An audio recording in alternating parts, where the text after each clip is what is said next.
these people had one thing in common.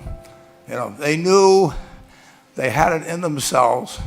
They knew they could be something beyond where they were. They were willing to put their time, their energies to better themselves. What you really could do with more skills, it's just remarkable. So I would like to just tell you a couple of short stories, and we'll draw maybe a couple of lessons from them.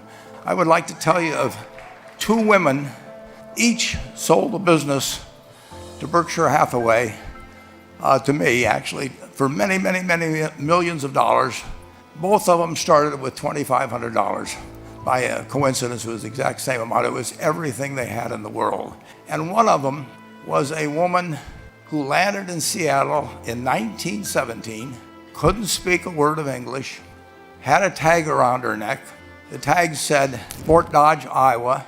The Red Cross got her to Fort Dodge, where she was reunited with her husband who had come to the country a couple of years earlier. And she lived in Fort Dodge for 2 years, and as she put it, she felt like a dummy. She couldn't pick up the language. She couldn't learn a word. And so she and her husband decided to move to Omaha. So they came to Omaha in 1919, and there she found a small colony of Russian Jews, so she started feeling more at home. And then as her oldest daughter went to school, she would come home, this daughter, Frances, and she would teach her mother the words she'd learned in school that day. And this woman, Rose Blumpkin, spent 20 years saving money, bringing first her siblings over, her mother and father, $50 at a time. She sold used clothing to do it. She had 4 children during this period, and by 1937, after 20 years, she'd saved $2,500. She went to Chicago, and she bought what she could of furniture. Her dream had always been to open a furniture store. And this woman who had never gone to school one day in her life, with $2,500, but with the same spirit that the people in this room had about having a dream and working to accomplish that dream, she built a business which she sold to me in 1983 for $60 million approximately, and which did $1.5 billion worth of business last year. The 4th generation is working in that business. This woman, Rose Blumpkin, she worked for me until she was 103. And then she retired, and she died the next year, which is a lesson to all of Berkshire's managers that premature retirement, you can't tell what's going to happen. But Mrs. B, with her $2,500, one further fact about her, she could not read or write. And she went into a furniture business, and she didn't bring anything unique in furniture, but she brought a determination to succeed. She knew she could outwork anyone else. She knew she cared about her customers. She worked at very low gross margins, but she built this incredible business. And I saw one other woman who did a similar thing with $2,500. I paid her hundreds of millions of dollars for her business. So I decided to go to the source and get these people before, I don't want you guys coming around to me asking me hundreds of millions of dollars. I'd like to join in with you much earlier. So I've followed this group, and today I'd like to tell you about one other small business person. This person, I went to buy his business from him, and he turned me down, which was very wise. But this was a fellow who was born about 8 years before I was. He was born in 1922. He was we'll call him Jack, lived in the Midwest. He was a pretty good athlete, didn't like school much. And I'm going to tell you one thing early in the story. Maybe you can figure out who the guy was. The company he built hires more college graduates each year than any other company in the United States. And this fellow, who was destined for this but did not know it, Jack, went to college for a year and then dropped out. He really wasn't that interested in school. And the year he dropped out was 1941. And when the the United States became under attack, he went down to the Army Air Force recruiting station, volunteered, and they turned him down because he had hay fever. So he went over to the Navy and again volunteered, and they took him. They put him on an aircraft carrier. He flew small flight airplanes during World War II, got 2 distinguished flying crosses from the Navy, and then he came back to the Midwest. So now we've got a young guy, probably by this time he would be 23 or 24 years old. And the interesting thing is, he got back to the Midwest, and he actually kind of went from one job to another for a short period of, or not such a short period of time. And he finally became a used car salesman at a Cadillac dealership in St. Louis, Missouri. And at age 35, having moved up in the organization, the sales organization, he said to his boss, "Could I go into the car leasing business with you?" The boss said, "Well, if you'll cut your salary in half and you'll come up with," it was $25,000, which he borrowed, "we can become partners in a car leasing company." So my friend Jack started at age 35 in the car leasing business.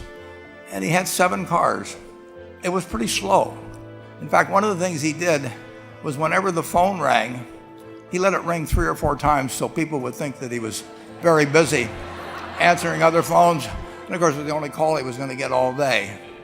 So his first venture was okay, but it wasn't really going to go anyplace. And there's a lesson in this for all of us.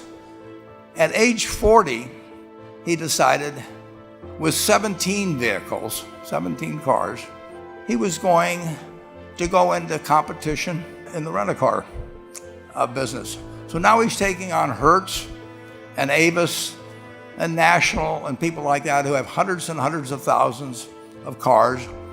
And he's got 17 cars, and his cars aren't any different than theirs. I mean, he's buying them from General Motors or Ford or Chrysler. And he can't get the airport locations. Those companies have them all sold up. But he was determined that he would basically offer the customer, can't offer him a different car, but he can offer them friendlier service than they've ever seen. And so he started a company. He named it after the battleship that he'd flown from in the Pacific, which was the USS Enterprise. And he died about a year and a half ago. But when he died, his rent-a-car company, starting with those 17 cars, was worth more than Hertz and Avis and all the rest of the rental cars put together. The man's name was Jack Taylor, and his son, Andy Taylor, is a good friend of mine, runs the business now. A grandchild is in the business. There'll probably be a 4th generation along the line. So this man, in the United States, he didn't invent artificial intelligence. He didn't do anything that, just like Mrs. B selling furniture, I mean, that any one of us could have entered those businesses. But he lived by the creed, basically, of delighting his customers and working with people and establishing the relationship with them so that they in turn would want to delight the customers. He couldn't go out there and take care of every rental car possibility, but he learned how to project himself and his attitude toward his fellow man and his desire, to make a friend out of every customer.